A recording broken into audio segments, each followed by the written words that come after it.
এখন শুরু করছি দেবদাস শেষ পর্ব।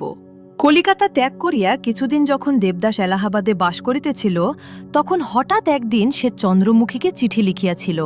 বউ, মনে করেছিলাম আর কখনো ভালোবাসব না। একে তো ভালোবেসে শুধু হাতে ফিরে আসাটাই বড় যাতনা। তারপরে আবার নূতন করে ভালোবাসতে যাওয়ার মতো বীরনা সংসারে আর নেই। প্রত্যুত্তরে চন্দ্রমুখী কি লিখিয়াছিল তাহাতে আবশ্যক নাই, কিন্তু এই সময়টায় দেবদাসের কেবলই মনে হইত সে একবার এলে হয় না। পরক্ষণে সভয়ে ভাবিত, না না, কাজ নেই, কোনোদিন পার্বতী যদি জানতে পারে। এমনি করিয়া একবার পার্বতী, একবার চন্দ্রমুখী তাহার হৃদয় রাজ্যে বাস করিতেছিল। কখনো বা দুজনের মুখই পাশাপাশি তাহার হৃদয়পটে ভাসিয়া উঠিত, যেন উভয়ের কত ভাব মনের মাঝে দুজনেই পাশাপাশি বিরাজ করিত। কোনোদিন বা অত্যন্ত অকস্মাৎ মনে হইত তাহারা দুজনেই যেন ঘুমাইয়া পড়িয়াছে। এই সময়টায় মনটা তাহার এমনি অন্তঃশ্বাস শূন্য হইয়া পড়িত যে শুধু একটা নির্জীব অতৃপ্তিই তাহার মনের মধ্যে মিথ্যা প্রতিধ্বনির মতো ঘুরিয়া বেড়াইত। তারপরে দেবদাস লাহোরে চলিয়া গেল। এখানে চুনিলাল কাজ করিতেছিল। সন্ধান পাইয়া দেখা করিতে আসিল। বহুদিন পরে দেবদাস সুরা স্পর্শ করিল। চন্দ্রমুখীকে মনে পড়ে সে নিষেধ করিয়া দিয়াছিল। মনে হয় তার কত বুদ্ধি, সে কত শান্ত, ধীর, আর তার কত স্নেহ। পার্বতী এখন ঘুমাইয়া পড়িয়াছিল। শুধু নির্বাণোন্মুখ দীপশিখার মতো কখনো কখনো জ্বলিয়া জ্বলিয়া উঠিত। কিন্তু এখানকার জলবায়ু তাহার সহিল না। মাঝে মাঝে অসুখ হয়, পেটের কাছে আবার যেন ব্যথা বোধ হয়। ধর্মদাস একদিন কাঁদ কাঁদ হইয়া কহিল, দেবতা, তোমার শরীর আবার খারাপ হচ্ছে, আর কোথাও চলো। দেবদাস অন্যমনস্কভাবে জবাব দিল, চল যাই। দেবদাস প্রায় বাসাতে মদ খায় না। চুনিলাল আসিলে কোনোদিন খায়, কোন দিন বাহির হইয়া চলিয়া যায়। রাত্রি শেষে বাটি ফিরিয়া আসে, কোন রাত্রি বা একেবারেই আসে না। আজ 2 দিন হইতে হঠাৎ তাহার দেখা নাই। কাঁদিয়া ধর্মদাস অন্ন জল স্পর্শ করিল না। তৃতীয় দিনে দেবদাস জ্বর লইয়া বাটি ফিরিয়া আসিল, শয্যা লইল, আর উঠিতে পারিল না। 3-4 জন ডাক্তার আসিয়া চিকিৎসা করিতে লাগিল। ধর্মদাস কহিল, দেবতা, কাশীতে মাকে খবর দি। দেবদাস তাড়াতাড়ি বাধা দিয়া কহিয়া উঠিল, ছে ছে, মাকে কি এ মুখ দেখাতে পারি? ধর্মদাস প্রতিবাদ করিল, রোগ শোক সকলেরই আছে, কিন্তু তাই বলে কি এত বড় বিপদের দিনে মাকে লুলুকানো যায়? তোমার কোনো লজ্জা নাই দেবতা, কাশীতে চলো। দেবদাস মুখ ফিরাইয়া কহিল, না ধর্মদাস, এ সময় তার কাছে যেতে পারব না, ভালো হই তারপরে। ধর্মদাস একবার মনে করিল চন্দ্রমুখীর উল্লেখ করে, কিন্তু নিজে তাহাকে এত ঘৃণা করিত যে তাহার মুখ মনে পড়িবা মাত্রই চুপ করিয়া রহিল। দেবদাসের নিজেরও অনেকবার একথা মনে হইত, কিন্তু কোনো কথা বলিতে ইচ্ছা করিত না, সুতরাং কেহই আসিল না। তারপর অনেক দিনে সে ধীরে ধীরে আরোগ্য হইতে লাগিল। একদিন সে উঠিয়া বসিয়া বলিল, চল ধর্মদাস, এইবার আর কোথাও যাই। আর কোথাও গিয়ে কাজ নেই ভাই, হয় বাড়ি চল, না হয় মায়ের কাছে চল। জিনিসপত্র বাঁধিয়া চুনিলালের নিকট বিদায় লইয়া দেবদাস আবার এলাহাবাদে আসিয়া উপস্থিত হইল। শরীরটা অনেকটা ভালো। কিছুদিন থাকিবার পর একদিন দেবদাস কহিল, ধর্ম কোনো নূতন জায়গায় গেলে হয় না, কখনো বোম্বাই দেখিনি, যাবে?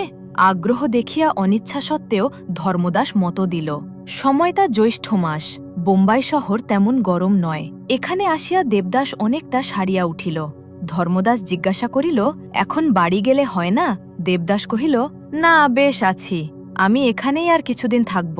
1 বৎসর অতিবাহিত হইয়া গিয়াছে। ভাদ্র মাসের সকালবেলায় একদিন দেবদাস ধর্মদাসের কাঁধে ভর দিয়া বোম্বাই হাসপাতাল হইতে বাহির হইয়া গাড়িতে আসিয়া বসিল। ধর্মদাস কহিল, দেবতা, আমি বলি মায়ের কাছে যাওয়া ভাল। দেবদাসের 2 চক্ষু জলে ভরিয়া গেল। আজ কয়দিন হইতে মাকে তাহার কেবল মনে পড়িতেছিল। হাসপাতালে পড়িয়া যখন, তখন এই কথাই ভাবিয়াছে। এই সংসারে তাহার সবই আছে, অথচ কেহই নাই। তাহার মা আছেন, বড় ভাই আছেন, ভগিনীর অধিক পার্বতী আছে, চন্দ্রমুখীও আছে, তাহার সবাই আছে, কিন্তু সে আর কাহারও নাই। ধর্মদাসও কাঁদিতেছিল, কহিল, তাহলে দাদা, মায়ের কাছে যাওয়াই স্থির? দেবদাস মুখ ফিরাইয়া অশ্রু মুছিল, বলিল, না ধর্মদাস, মাকে মুখ দেখাতে ইচ্ছা হয় না। আমার এখনো বোধ করি সে সময় আসেনি। বৃদ্ধ ধর্মদাস হাউ হাউ করিয়া কাঁদিয়া কহিল, দাদা, এখনো যে মা বেঁচে আছেন। কথাটায় কতখানি যে প্রকাশ করিল তাহা অন্তরে উভয়েই অনুভব করিল। দেবদাসের অবস্থা অত্যন্ত মন্দ হইয়াছে। সমস্ত পেট প্লীহা লিভারে পরিপূর্ণ। তাহার উপর জ্বর, কাশি, রং গাঢ় কৃষ্ণবর্ণ, দেহ অস্থি চর্মসার। চোখ একেবারে ঢুকিয়া গিয়াছে, শুধু একটা অস্বাভাবিক উজ্জ্বলতায় চকচক করিতেছে। মাথায় চুল রুক্ষ ও রিজু, চেষ্টা করিলে বোধহয় গুনিতে পারা যায়। হাতের আঙুলগুলার পানে চাহিলে ঘৃণা বোধ হয়। একে শীর্ণ, তাহাতে আবার কুৎসিত ব্যাধির দাগে দুষ্ট। স্টেশনে আসিয়া জিজ্ঞাসা করিল, কোথাকার টিকিট কিনব দেবদা? দেবদাস ভাবিয়া চিন্তিয়া কহিল, চলো বাড়ি যাই, তারপর সব হবে। গাড়ির সময় হইলে তাহারা হুগলির টিকিট কিনিয়া চাপিয়া বসিল। ধর্মদাস দেবদাসের নিকটেই রহিল। সন্ধ্যার পূর্বে দেবদাসের চোখ জ্বালা করিয়া আবার জ্বর আসিল। ধর্মদাসকে ডাকিয়া কিয়া কহিল, ধর্মদাস, আজ মনে হচ্ছে বাড়ি পেছনো হয়তো কঠিন হবে। ধর্মদাস সভয়ে কহিল, কেন দাদা? দেবদাস হাসিবার চেষ্টা করিয়া শুধু বলিল, আবার যে জ্বর হল ধর্মদাস। কাশীর পথ যখন পার হইয়া গেল, দেবদাস তখন জ্বরে অচেতন। পাটনার কাছাকাছি তাহার হুঁশ হইল। কহিল, তাই তো ধর্মদাস, মায়ের কাছে যাওয়া সত্যিই আর ঘটল না। ধর্মদাস কহিল, চলো দাদা, আমরা পাটনায় নেমে গিয়ে ডাক্তার দেখাই। উত্তরে দেবদাস বলিল, না থাক, আমরা বাড়ি যাই চলো। গাড়ি যখন পান্ডুয়া স্টেশনে আসিয়া উপস্থিত হইল তখন ভোর হইতেছে। সারা রাত্রি বৃষ্টি হইয়াছিল, এখন থামিয়াছে। দেবদাস উঠিয়া দাঁড়াইল। নিচে ধর্মদাস নিদ্রিত। ধীরে ধীরে একবার তাহার ললাট স্পর্শ করিল। লজ্জায় তাহাকে জাগাইতে পারিল না। তারপর দ্বার খুলিয়া আস্তে আস্তে বাহির হইয়া পড়িল। গাড়ি সুপ্ত ধর্মদাসকে লইয়া চলিয়া গেল। কাঁপিতে কাঁপিতে দেবদাস স্টেশনের বাহিরে আসিল। একজন ঘোড়ার গাড়ির গাড়োয়ানকে ডাকিয়া বলিল, বাপু, হাতিপোতায় নিয়ে যেতে পারবে? সে একবার মুখপানে চাহিল, একবার এদিক ওদিক চাহিল, তাহার পর কহিল, না বাবু, রাস্তা ভালো নয়, ঘোড়ার গাড়ি এ বর্ষায় ওখানে যেতে পারবে না। দেবদাস উদ্বিগ্ন হইয়া প্রশ্ন করিল, পালকি পাওয়া যায়? গাড়োয়ান বলিল, না। আশঙ্কায় দেবদাস বসিয়া পড়িল। তবে কি যাওয়া হবে না? তাহার মুখের উপরে তাহার অন্তিম অবস্থা গাহার মুদ্রিত ছিল। অন্ধেও তাহা পড়িতে পারিত। গাড়োয়ান আর্দ্র হইয়া কহিল, বাবু, একটা গরুর গাড়ি ঠিক করে দেব। দেবদাস জিজ্ঞাসা করিল, কতক্ষণে পেক ছবে? গাড়োয়ান বলিল, পথ ভাল নয় বাবু, বোধহয় দিন দুই লেগে যাবে। দেবদাস মনে মনে হিসাব করিতে লাগিল, দুদিন বাঁচব তো, কিন্তু পাবর্তীর কাছে যাইতেই হইবে। তাহার অনেক দিনের অনেক মিথ্যা কথা, অনেক মিথ্যা আচরণ স্মরণ হইল। কিন্তু শেষ দিনের এ প্রতিশ্রুতি সত্য করিতেই হইবে। যেমন করিয়া হোক, একবার তাহাকে শেষ দেখা দিতেই হইবে। কিন্তু এ জীবনের মেয়াদ যে আর বেশি বাকি নাই, সেই যে বড় ভয়ের কথা। দেবদাস গরুর গাড়িতে যখন উঠিয়া বসিল, তখন জননীর কথা মনে করিয়া তাহার চোখ ফাটিয়া জল আসিয়া পড়িল। আর একখানি স্নেহকোমল মুখ আজ জীবনের শেষক্ষণে নিরতিশয় পবিত্র হইয়া দেখা দিল। সে মুখ চন্দ্রমুখীর। যাহাকে পাপিষ্ঠা বলিয়া সে চিরদিন ঘৃণা করিয়াছে, আজ তাহাকেই জননীর পাশে সগৌরবে ফুটিয়া উঠিতে দেখিয়া তাহার চোখ দিয়া ঝরঝর করিয়া জল ঝরিয়া পড়িতে লাগিল। এ জীবনে আর দেখা হইবে না, হয়তো বহুদিন পর্যন্ত সে খবরটাও পাইবে না। তবু পার্বতীর কাছে জিতে হইবে। দেবদাস শপথ করিয়াছিল, আর একবার দেখা দিবেই। আজ এ প্রতিজ্ঞা তাহাকে পূর্ণ করিতেই হইবে। পথ ভালো নয়। বর্ষার জল কোথাও পথের মাঝে জমিয়া আছে, কোথাও বা পথ ভাঙিয়া গিয়াছে। কাদায় সমস্ত রাস্তা পরিপূর্ণ। গরুর গাড়ি হটর হটর করিয়া চলিল। কোথাও নামিয়া চাকা ঠেলিতে হইল, কোথাও গরু দুটোকে নির্দয়রূপে প্রহার করিতে হইল। যেমন করিয়াই হোক, এ 16 ক্রোশ পথ অতিক্রম করিতেই হইবে। হুহু করিয়া ঠান্ডা বাতাস বহিতেছিল। আজও তাহার সন্ধ্যার পর প্রবল জ্বর দেখা দিল। সে সভয়ে প্রশ্ন করিল, গাড়োয়ান, আর কত পথ? গাড়োয়ান জবাব দিল, এখনও 8-10 কোষ আছে বাবু। শিগগির নিয়ে চল বাপু, তোকে অনেক টাকা বকশিস দেব। পকেটে একখানা 100 টাকার নোট ছিল, তাই দেখাইয়া কহিল, 100 টাকা দেব, নিয়ে চল। তাহার পর কেমন করিয়া কোথা দিয়া সমস্ত রাত্রি গেল দেবদাস জানিতেও পারিল না। অসার অচেতন সকালে সজ্ঞান হইয়া কহিল, ওরে আর কত পথ, এ কি ফুরবে না?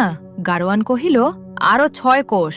দেবদাস দীর্ঘ নিঃশ্বাস ফেলিয়া কহিল, একটু শিগগির চল বাপু, আর যে সময় নেই। গাড়োয়ান বুঝিতে পারিল না, কিন্তু নূতন উৎসাহে গরু ঠেঙাইয়া গালিগালাজ করিয়া চলিল। প্রাণপণে গাড়ি চলিতেছে, ভিতরে দেবদাস ছটফট করিতেছে। কেবল মনে হইতেছে, দেখা হবে তো, পেকছপ তো। দুপুরবেলা গাড়ি থামাইয়া গাড়োয়ান গরুকে খাবার দিয়া নিজে আহার করিয়া আবার উঠিয়া বসিল। কহিল, বাবু তুমি খাবে না কিছু? না বাপু, তবে বড় তেষ্টা পেয়েছে, একটু জল দিতে পার? সে পথিপার্শ্বস্থ পুষ্করিণী হইতে জল আনিয়া দিল। আজ সন্ধ্যার পর জ্বরের সঙ্গে দেবদাসের নাকের ভিতর হইতে সরসর করিয়া ফাটা ফাটা রক্ত পড়িতে লাগিল। সে প্রাণপণে নাক চাপিয়া ধরিল। তাহার পর বোধ হইল দাঁতের পাশ দিয়াও রক্ত বাহির হইতেছে। নিঃশ্বাস প্রশ্বাসেও যেন টান ধরিয়াছে। হাঁপাইতে হাঁপাইতে কহিল, আর কত? গাড়োয়ান কহিল, কোষ 2, রাত্রি 10টা নাগাদ পেক ছোব। দেবদাস বহু কষ্টে মুখ তুলিয়া পথের পানে চাহিয়া কহিল, ভগবান। গাড়োয়ান প্রশ্ন করিল, বাবু অমন করছেন কেন? দেবদাস একথার জবাব দিতেও পারিল না। গাড়ি চলিতে লাগিল, কিন্তু 10টার সময় না পেকছিয়া প্রায় 12টায় গাড়ি হাতিপোতার জমিদার বাবুর বাটির সম্মুখে বাধা নশ্বত্থতলায় আসিয়া উপস্থিত হইল। গাড়োয়ান ডাকিয়া কহিল, বাবু নেমে এসো। কোন উত্তর নাই। আবার ডাকিল, তবু উত্তর নাই। তখন সে ভয় পাইয়া প্রদীপ মুখের কাছে আনিল। বাবু ঘুমালে কি? দেবদাস চাহিয়া আছে। ঠ্যাঁট নাড়িয়া কি বলিল, কিন্তু শব্দ হইল না। গাড়োয়ান আবার ডাকিল, ও বাবু। দেবদাস হাত তুলিতে চাহিল, কিন্তু হাত উঠিল না। শুধু তাহার চোখের কোণ বাহিয়া 2 ফাটা জল গড়াইয়া পড়িল। গাড়োয়ান তখন বুদ্ধি খাটাইয়া অশ্বত্থতলার বাঁধানো বেদিটার উপর খড় পাতিয়া শয্যা রচনা করিল। তাহার পর বহু কষ্টে দেবদাসকে তুলিয়া আনিয়া তাহার উপর শয়ন করাইয়া দিল। বাহিরে আর কেহ নাই। জমিদার বাটি নিস্তব্ধ, নিদ্রিত। দেবদাস বহু কেশে পকেট হইতে 100 টাকার নোটটা বাহির করিয়া দিল। লণ্ঠনের আলোকে গাড়োয়ান দেখিল, বাবু তাহার পানে চাহিয়া আছে, কিন্তু কথা কহিতে পারিতেছে না। সে অবস্থাটা অনুমান করিয়া নোট লইয়া চাদরে বাঁধিয়া রাখিল। শাল দিয়া দেবদাসের মুখ পর্যন্ত আবৃত। সম্মুখে লণ্ঠন জ্বলিতেছে। নূতন বন্ধু পায়ের কাছে বসিয়া ভাবিতেছে। ভোর হইল। সকালবেলা জমিদার বাটি হইতে লোক বাহির হইল। এক আশ্চর্য দৃশ্য। গাছতলায় একজন লোক মরিতেছে। ভদ্রলোক, গায়ে শাল, পায়ে চকচকে জুতো, হাতে আংটি। একে একে অনেক লোক জমা হইল। ক্রমমে ভুবনবাবুর কানে এ কথা গেল।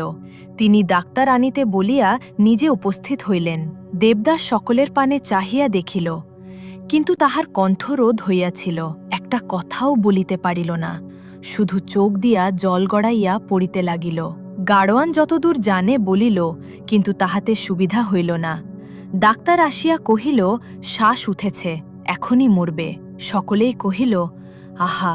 উপরে বসিয়া পার্বতী এ কাহিনী শুনিয়া বলিল, আহা। কে একজন দয়া করিয়া মুখে এক ফেঁটা জল দিয়া গেল। দেবদাস তাহার পানে করুণ দৃষ্টিতে একবার চাহিয়া দেখিল। তাহার পর চক্ষু মুদিল। আরও কিছুক্ষণ বাঁচিয়াছিল, তাহার পরে সব ফুরাইল। এখন কে দাহা করিবে, কে ছুঁইবে, কি জাত ইত্যাদি লইয়া তর্ক উঠিল। ভুবনবাবু নিকটস্থ পুলিশ স্টেশনে সংবাদ দিলেন। ইন্সপেক্টর আসিয়া তদন্ত করিতে লাগিল। প্লিহা লিভারে মৃত্যু, নাকে মুখে রক্তের দাগ। পকেট হইতে 2খানা পত্র বাহির হইল। একখানা তালসোনাপুরের দ্বিজদাস মুখুজ্জে বোম্বাইয়ের দেবদাসকে লিখিতেছে, টাকা পাঠান এখন সম্ভব নয়। আর একটা কাশীর হরিমতী দেবী উক্ত দেবদাস মুখুজ্জেকে লিখিতেছে, কেমন আছো? বাঁ হাতে উল্কি দিয়া ইংরাজি অক্ষরে নামের আদ্যক্ষর লেখা আছে। ইন্সপেক্টর বাবু তদন্ত করিয়া কহিলেন, হাঁ, লোকটা দেবদাস বটে। হাতে নীল পাথর দেওয়া আংটি, দামান্দাজ 150 গায়ে, একজোড়া শাল, দামান্দাজ 200, জামাকাপড় ইত্যাদি সমস্তই লিখিয়া লইল। চৌধুরী মহাশয় ও মহেন্দ্রনাথ উভয়ই উপস্থিত ছিলেন। তালসোনাপুর নাম শুনিয়া মহেন্দ্র কহিল, ছোটমার বাপের বাড়ির লোক, তিনি দেখলে। চৌধুরী মহাশয় তাড়া দিলেন, সে কি এখানে মরা শনাক্ত করতে আসবে নাকি? দারোগাবাবু সহাস্যে কহিলেন, পাগল আর কি, ব্রাহ্মণের মৃতদেহ হইলেও পাড়াগায় কেহ স্পর্শ করিতে চাহিল না। কাজেই চণ্ডাল আসিয়া বাঁধিয়া লইয়া গেল। তারপর কোনো শুষ্ক পুষ্করিণীর তটে অর্ধদগ্ধ করিয়া ফেলিয়া দিল। কাক শকুন উপরে আসিয়া বসিল। শৃগাল কুকুর শবদেহ লইয়া কলহ করিতে প্রবৃত্ত হইল। তবুও যে শুনিল, সেই কহিল, আহা! দাসী চাকরও বলাবলি করিতে লাগিল, আহা ভদ্রলোক, বড় লোক, 200 টাকা দামের শাল, 150 টাকা দামের আংটি, সেসব এখন দারোগার জিম্মায় আছে। পত্র দুখানাও তিনি রখিয়াছেন। খবরটা সকালেই পার্বতীর কানে গিয়াছিল বটে, কিন্তু কোন বিষয়েই আজকাল সে মনোনিবেশ করিতে পারিত না বলিয়া ব্যাপারটা ঠিক বুঝিতে পারে নাই। কিন্তু সকলের মুখেই যখন ওই কথা, তখন পার্বতীও বিশেষ করিয়া শুনিতে পাইয়া সন্ধ্যার পূর্বে একজন দাসীকে ডাকিয়া কহিল, কি হয়েছেলা, কে মরেছে? দাসী কহিল, আহা, কেউ তা জানে না মা, পূর্বজন্মের মাটি কেনা ছিল, তাই মরতে এসেছিল। শীতে হিমে সেই রাত্রি থেকে পড়েছিল, আর বেলা 9টার সময় মরেছে। পার্বতী দীর্ঘনিশ্বাস ফেলিয়া জিজ্ঞাসা করিল, আহা, কে তা কিছু জানা গেল না? দাসী বলিল, মহেনবাবু সব জানেন, আমি অত জানি নে মা। মহেন্দ্রকে ডাকিয়া আনা হইলে সে কহিল, তোমাদের দেশের দেবদাস মুখুজ্জে। পার্বতী মহেন্দ্রর অত্যন্ত নিকটে সরিয়া আসিয়া তীব্র দৃষ্টিপাত করিয়া জিজ্ঞাসা করিল, কে, দেবদাদা? কেমন করে জানলে? পকেটে 2খানা চিঠি ছিল, একখানা দ্বিজদাস মুখুজ্জে লিখছেন। পার্বতী বাধা দিয়া কহিল, হাঁ, তার বড় দাদা। আর একখানা কাশীর হরিমতী দেবী লিখেছেন। হাঁ, তিনি মা। হাতের উপর উলকি দিয়ে নাম লেখা ছিল। পার্বতী কহিল, হাঁ, কলকাতায় প্রথম গিয়ে লিখিয়েছিলেন বটে। একটা নীল রঙের আংটি পৈতার সময় জেঠামশাই দিয়েছিলেন। আমি যাই। বলিতে বলিতে পার্বতী ছুটিয়া নামিয়া পড়িল। মহেন্দ্র হতবুদ্ধি হইয়া কহিল, ও মা, কি কোথা যাও? দেবদার কাছে। সে তো আর নেই, দমে নিয়ে গেছে। ওগো, মাগো, বলিয়া কাঁদিতে কাঁদিতে পার্বতী ছুটিল। মহেন্দ্র ছুটিয়া সম্মুখে আসিয়া বাধা দিয়া বলিল, তুমি কি পাগল হলে মা? কোথা যাবে? পার্বতী মহেন্দ্রের পানে তীব্র কটাক্ষ করিয়া কহিল, মহেন, আমাকে কি সত্যি পাগল পেলে? পথ ছাড়। তাহার চক্ষের পানে চাহিয়া মহেন্দ্র পথ ছাড়িয়া নিঃশব্দে পিছনে পিছনে চলিল। পার্বতী বাহির হইয়া গেল। বাহিরে তখনও নায়েব গোমস্তা কাজ করিতেছিল। তাহারা চাহিয়া দেখিল, চৌধুরী মহাশয় চশমার উপর দিয়া চাহিয়া কহিলেন, যায় কে? মহেন্দ্র বলিল, ছোট মা। সে কি, কোথায় যায়? মহেন্দ্র বলিল, দেবদাসকে দেখতে। ভুবন চৌধুরী চিৎকার করিয়া উঠিলেন, তোরা কি সব ক্ষেপে গেলি? ধর ধর ধরে আনো ওকে, পাগল হয়েছে। ও মহেন, ও কোনে বউ? তাহার পর দাসী চাকর মিলিয়া ধরাধরি করিয়া পার্বতীর মূর্ছিত দেহ টানিয়া আনিয়া বাটির ভিতরে লইয়া গেল। পরদিন তাহার মূর্ছা ভঙ্গ হইল, কিন্তু সে কোন কথা কহিল না। একজন দাসীকে ডাকিয়া শুধু জিজ্ঞাসা করিল, রাত্রিতে এসেছিলেন না? সমস্ত রাত্রি। তাহার পর পার্বতী চুপ করিয়া রহিল। এখন এতদিনে পার্বতীর কি হইয়াছে, কেমন আছে জানি না। সংবাদ লইতেও ইচ্ছা করে না। শুধু দেবদাসের জন্য বড় কষ্ট হয়। তোমরা যে কেহ এ কাহিনী পড়িবে, হয়তো আমাদেরই মতো দুঃখ পাইবে। তবু যদি কখনো দেবদাসের মতো এমন হতভাগ্য অসংযমী পাপিষ্ঠের সহিত পরিচয় ঘটে, তাহার জন্য একটু প্রার্থনা করিও, আর যাহাই হোক, যেন তাহার মতো এমন করিয়া কাহারও মৃত্যু না ঘটে। মরণে ক্ষতি নাই, কিন্তু সে সময়ে যেন একটি স্নেহকর স্পর্শ তাহার ললাটে পেউছে, যেন একটিও করুণার্দ্র স্নেহময় মুখ দেখিতে দেখিতে এ জীবনের অন্ত হয়। মরিবার সময় যেন কাহারও এক ফাঁটা চোখের জল দেখিয়া সে মরিতে পারে। এখানেই দেবদাস সমাপ্তি হল।